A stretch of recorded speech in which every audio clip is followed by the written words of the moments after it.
Today I'm going to answer the question, is The Binding of Isaac worth buying? And we are going to answer two questions here. Is The Binding of Isaac worth buying in general for anyone who's never played it at all before? And the answer is wholeheartedly yes. One of the best games ever made. Doesn't matter what platform you're on, make sure you pick it up. And then for the people who already have Isaac, is Repentance worth buying?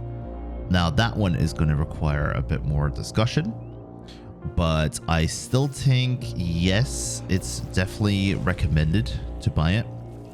It does have a lot of flaws. It could have been a lot better, but I still think if you want to get a full Isaac experience and you want to get an experience that isn't that expensive either, then yes, Repentance is worth it.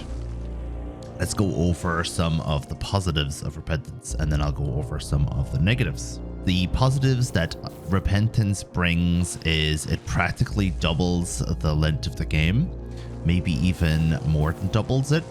And that means if you already had 500 hours in Isaac already and you've done everything, or you've done almost everything, now you can do that again, and you could pretty much spend another 500 hours easily playing Repentance and playing Isaac again. Kind of bring a little bit more life back into the game for you if you've kind of moved away from it. You are going to be getting pretty much a bunch of new characters that you can use, which is fantastic, of course. And the characters have their own little quirks and their own difficulty levels, which makes the game more challenging, but in turn makes you better at the game. You have two new main bosses in the game now, and you also have two new floors that you can go to. I'm currently running through one of those floors right now, so you can kind of see.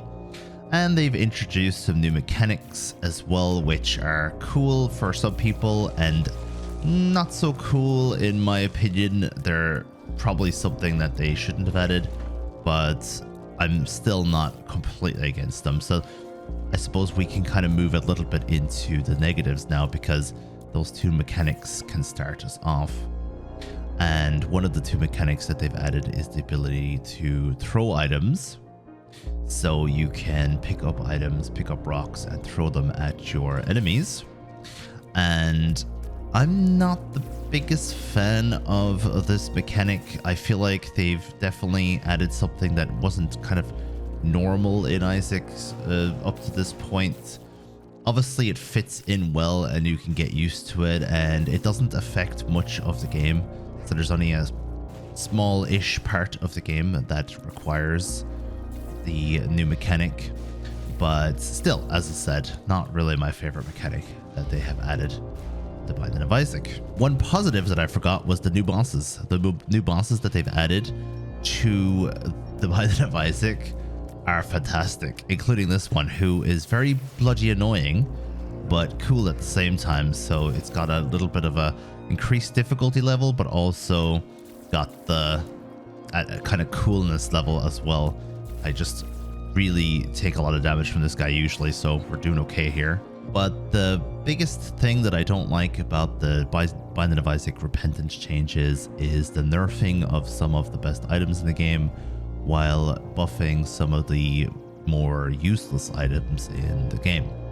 Now, I don't mind that they buffed some of the kind of like less used stuff per se, but they kind of nerfed a few items that weren't that overpowered. I mean, there are items in this game that are overpowered anyway, so even if you left them alone and they were very game changing, you have that anyway with other items. So what was the problem with having some of these items in the game?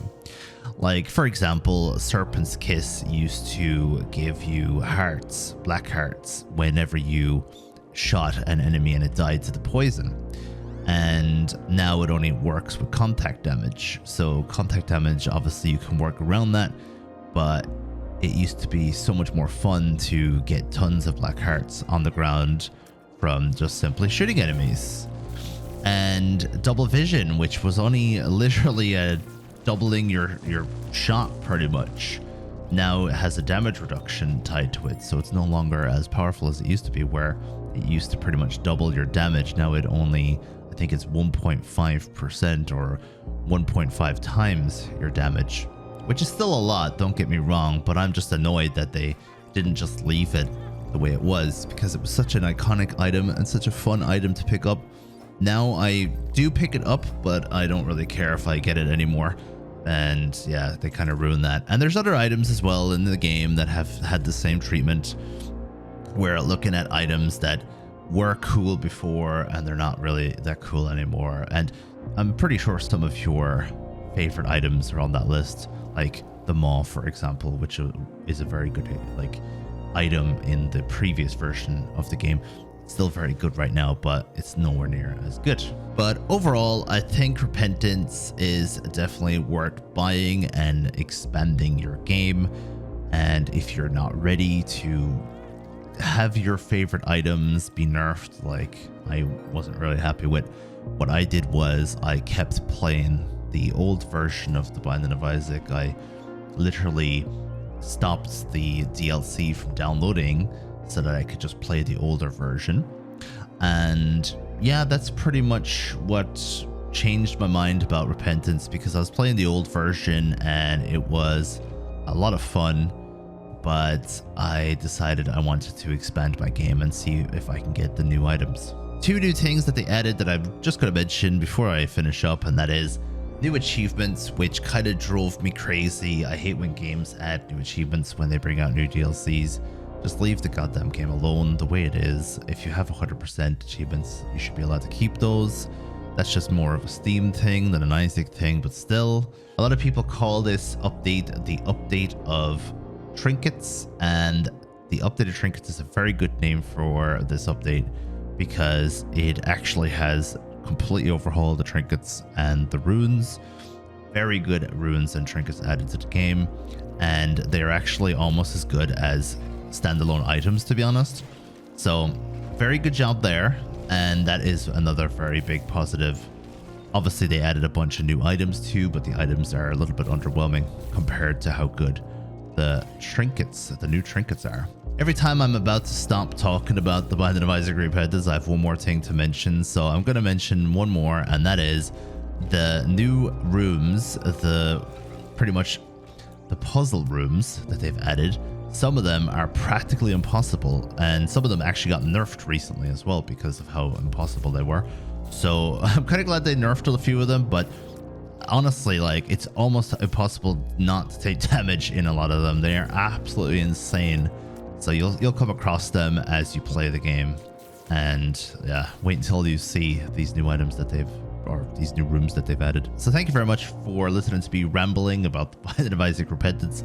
Let me know what you think of the video. Let me know if any questions. I'll see you guys in the next one.